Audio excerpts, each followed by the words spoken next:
going to be showing you how to use the Prusa slicer. So first of all, we got to get something into the slicer. Hi, Serena. We're going to do the practice 2x2 box. It's an STL. And we're just going to see how it is to slice this and all of that. So we're going to be slicing it for the Prusa i3 Mark III. We have a couple different printers in the lab. Hopefully you've seen that. If not, oh well. And so over here on the right side is where all of your simple printing settings are. So first let's go through like the quality of it. So all of these are described as to what like quality they are. So like 0.05 millimeter, that's like your layer height. So if I click slice now, it'll bring you over here from the platter to the sliced render view. So if we zoom way in, you can see that these lines are super thin. But if we change it to 0.3 millimeter draft and slice it, it gets a little bit thicker.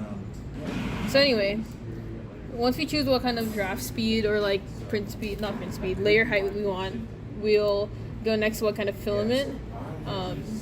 Generally, we just use a generic PLA, but following there might be other ones here. We use Xyltech filament in the lab, so it just depends on what you're using, but we'll just use generic PLA for now.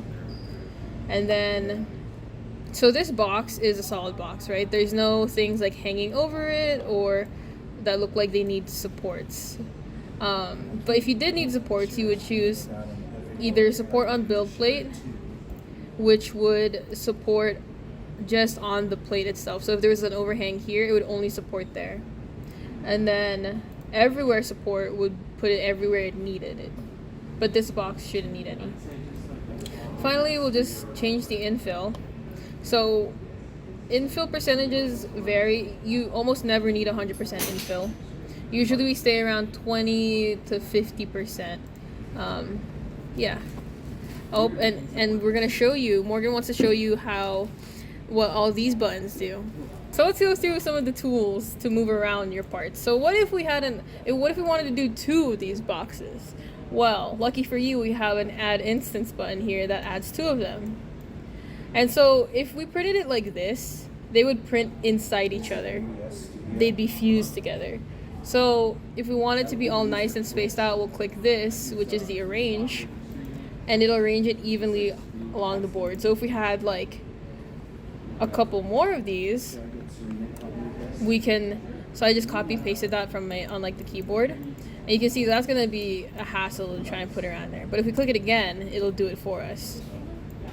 But say for some reason we didn't want all of that. So if I delete all of that and I bring in another one, let's say I wanted to print it rotated. So right here, I just click the rotate tool and we'll rotate it this way, right? So if I wanted to print it rotated, that's what we would do. And you can see here, this would not print. You would definitely need to change this. We can also change it to be flat on the build plate like that.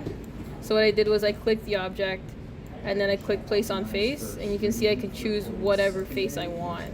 This is a cube, so it really doesn't matter. You can't even tell that it's moving because it's literally a cube. Anyway, and so that's pretty much it for like your basic slicing. Other things you can change, so up here in the top left corner are a bunch of different tabs or windows that you can go through. So there's printer settings, there's filament settings that you can change. Up here you can change which filament you're using.